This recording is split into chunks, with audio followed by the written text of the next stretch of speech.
Good morning बच्चों। आज हम लोग अशुद्ध जल के बारे में पढ़ेंगे, अर्थात अशुद्ध जल क्या है, जल अशुद्ध कैसे होता है और अशुद्ध जल का व्यवहार करने से हमारे शरीर पर, हमारे स्वास्थ्य पर क्या हानिकारक प्रभाव पड़ता है, इसके बारे में विस्तार से पढ़ेंगे। बच्चों, हम सभी जानते हैं कि जल का हमारे जीवन में बहुत ही महत्वपूर्ण स्थान है। खाने पीने के अलावे घरेलू कार्यों के लिए तथा अन्य कार्यों के लिए हम जल का प्रयोग करते हैं। हम खाने पीने के लिए जिस जल का व्यवहार करते हैं वह जल पूर्णतः शुद्ध होना चाहिए, उसमें किसी प्रकार की अशुद्धि नहीं होनी चाहिए।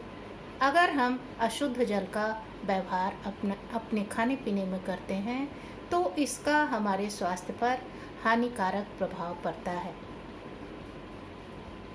वर्तमान समय में अधिकांश जल या प्रायः जल में किसी न किसी प्रकार की अशुद्धि मिली ही रहती है और ऐसे जल का व्यवहार जब हम खाने पीने के लिए करते हैं तो इसका हमारे स्वास्थ्य पर बुरा प्रभाव पड़ता है। अशुद्ध जल क्या है? बच्चों, अशुद्ध जल उस जल को कहते हैं जिस जल में बाहर से कोई भौतिक पदार्थ या भौतिक अशुद्धि मिल जाती है अथवा उसके अंदर कुछ ऐसे रासायनिक तत्व मिले होते हैं जो जल को दूषित कर देते हैं और जिस जल का व्यवहार करने से व्यक्ति के शरीर एवं स्वास्थ्य पर हानिकारक प्रभाव पड़ता है, उसे हम अशुद्ध जल कहते हैं। अशुद्ध जल दो प्रकार का होता है, एक प्रदूषित जल यानी पॉल्यूटेड वाटर और दूसरा संदूषित जल यानी कॉन्टेमिनेटेड वाटर। अशुद्ध जल उस जल को कहते हैं जिस जल में भौतिक पदार्थों जैसे खर पतवार, धूल, मिट्टी इत्यादि अशुद्धि मिले होते हैं और जिसके कारण उसके स्वाद, गंध एवं रंग में परिवर्तन आ जाता है। संदूषित जल उस जल को कहते हैं जिस जल में कल कारखानों से निकलने वाले गंदे पानी, रासायनिक पदार्थ, मानव तथा जंतु के मलमूत्र इत्यादि मिले होते हैं। ऐसे जल को संदूषित जल कहते हैं और इस प्रकार के जल का व्यवहार करने से व्यक्ति रोग युक्त हो सकता है। अब यह प्रश्न उठता है कि जल अशुद्ध कैसे होता है? बच्चों, जल की अशुद्धि के बहुत से कारण होते हैं जो इस प्रकार हैं। पहला है जल की प्राप्ति के स्थान के कारण। बच्चों, हम लोग जल नदी, तालाब, पोखर, कुआं, हैंडपंप इत्यादि से प्राप्त करते हैं। ये जल प्राप्त होने वाले भूमि के रचना पर निर्भर करते हैं, अर्थात जल के मूल स्थान तथा उसके रास्ते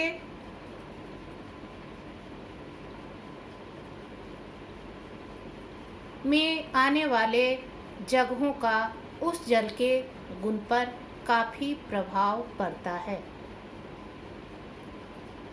उदाहरण के लिए, यदि कोई जलधारा शमशान के बगल से गुजरता है या गंदे नाले के बगल से गुजरता है,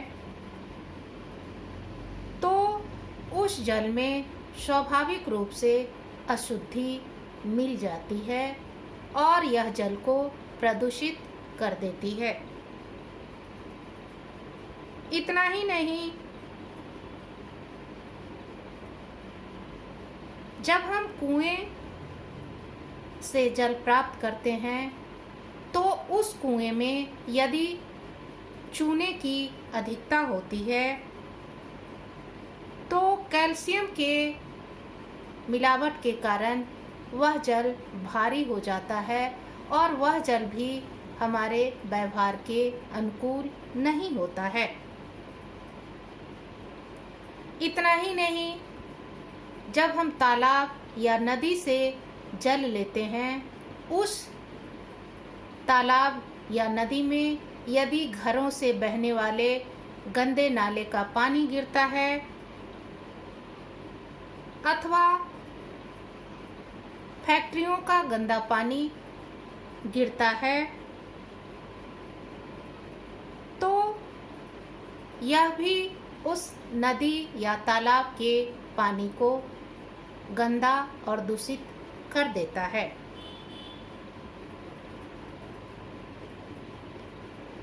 कई बार मानवीय असावधानी के कारण भी जल प्रदूषित हो जाता है, जैसे जल के मूल स्थान पर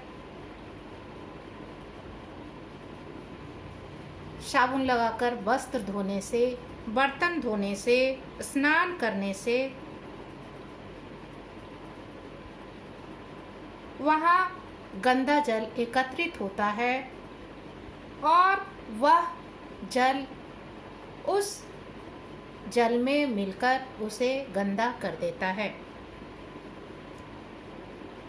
इसके बाद आता है धोते समय की अशुद्धि।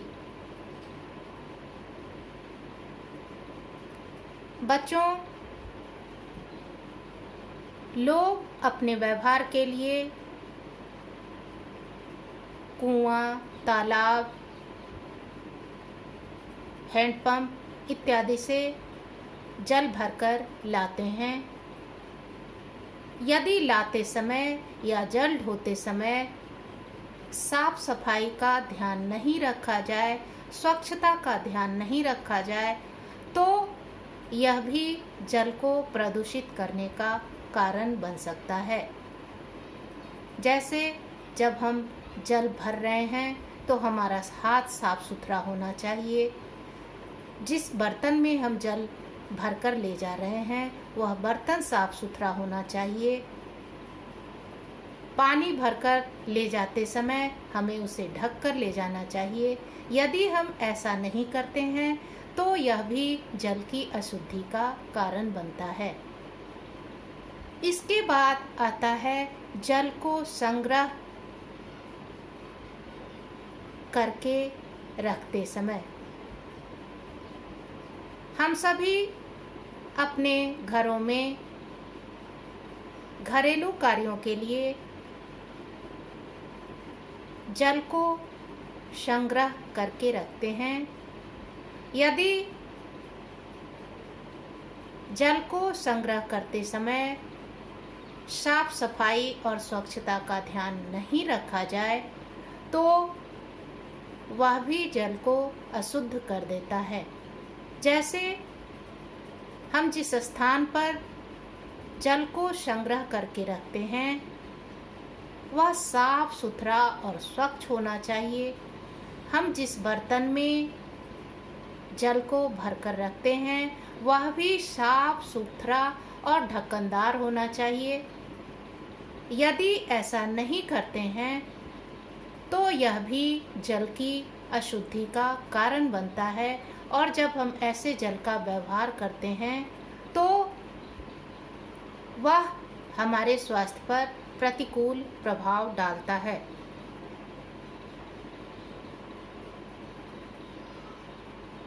हम व्यवहार करते समय यदि व्यक्तिगत स्वच्छता का ध्यान नहीं रखते हैं, यानी अपना हाथ साफ सुथरा नहीं रखते हैं,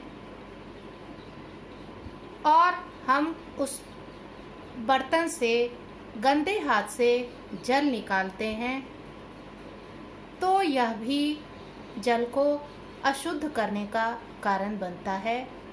इसलिए हम जब भी किसी भी कार्य के लिए जल पात्र में से निकालें तो हमारा हाथ साफ सुथरा होना चाहिए, और जिस पात्र से हम जल निकाल रहे हैं वह पात्र भी साफ सुथरा होना चाहिए। बच्चों, यदि हम इन बातों का या स्वच्छता का ध्यान नहीं रखते हैं तो हम अपनी असावधानी के कारण जल की अशुद्धि का कारण बनते हैं। इस प्रकार हमने देखा कि जल की अशुद्धि के बहुत से कारण होते हैं। उसकी प्राप्ति के स्थान पर जल को संग्रह करते समय बरते जाने वाले असावधानी के कारण जल का व्यवहार करने से पूर्व यदि हम सावधान नहीं रहते हैं तो भी हमारा जल अशुद्ध हो सकता है। इसलिए हमें हमेशा यही कोशिश करना चाहिए कि हम अपने व्यवहार के लिए वैसे स्थान से जल का संग्रह करें या वैसे स्थान से जल लाएं जो साफ, स्वच्छ और सुरक्षित हो। हमें अपने घरेलू उपयोग के लिए, खासकर खाने पीने के लिए, चापानल या सप्लाई वाले वाटर का व्यवहार करना चाहिए, क्योंकि अन्य प्राप्ति के स्रोत की तुलना में ये दोनों साफ, स्वच्छ और सुरक्षित होते हैं।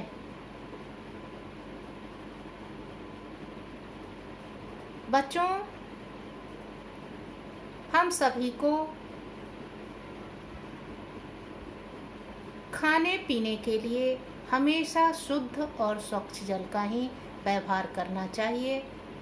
यदि हम अशुद्ध जल का व्यवहार करते हैं तो इसका हमारे स्वास्थ्य पर बहुत ही बुरा प्रभाव पड़ता है, क्योंकि अशुद्ध जल के कारण हम कई प्रकार के संक्रामक रोगों के शिकार हो जाते हैं, क्योंकि अशुद्ध जल में मिले हुए सूक्ष्म जीवाणु जल के माध्यम से हमारे शरीर में प्रवेश कर जाते हैं और हमें विभिन्न प्रकार के रोगों से युक्त कर देते हैं। संदूषित या दूषित जल के व्यवहार के कारण हम हैजा, अतिसार, पेचिश, पीलिया तथा टाइफाइड जैसे संक्रामक रोगों के शिकार हो जाते हैं। इतना ही नहीं, जल में बहुत सारे भौतिक अशुद्धि जैसे खरपतवार, बालू के कण, छोटे छोटे पत्थर इत्यादि मिले होते हैं। यदि इस प्रकार के जल का व्यवहार हम खाने अथवा पीने के लिए करते हैं तो ये हमारे पेट में चले जाते हैं और आंतों में घर्षण पैदा करते हैं।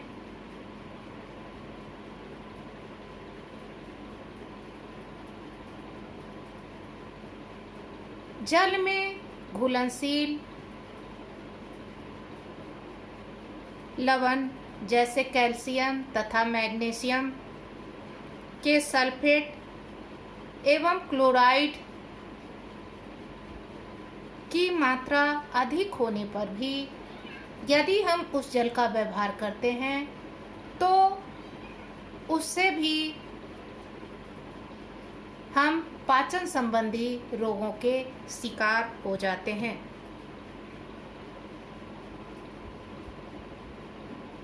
इस प्रकार हम देखते हैं कि यदि हम अशुद्ध जल का व्यवहार अपने खाने पीने के लिए करते हैं तो ये जल हमारे स्वास्थ्य के लिए काफ़ी हानिकारक सिद्ध होते हैं। हम कई प्रकार के पाचन संबंधी रोगों के शिकार हो जाते हैं। इसलिए हमें हमेशा खाने पीने के लिए शुद्ध एवं स्वच्छ जल का ही व्यवहार करना चाहिए। धन्यवाद।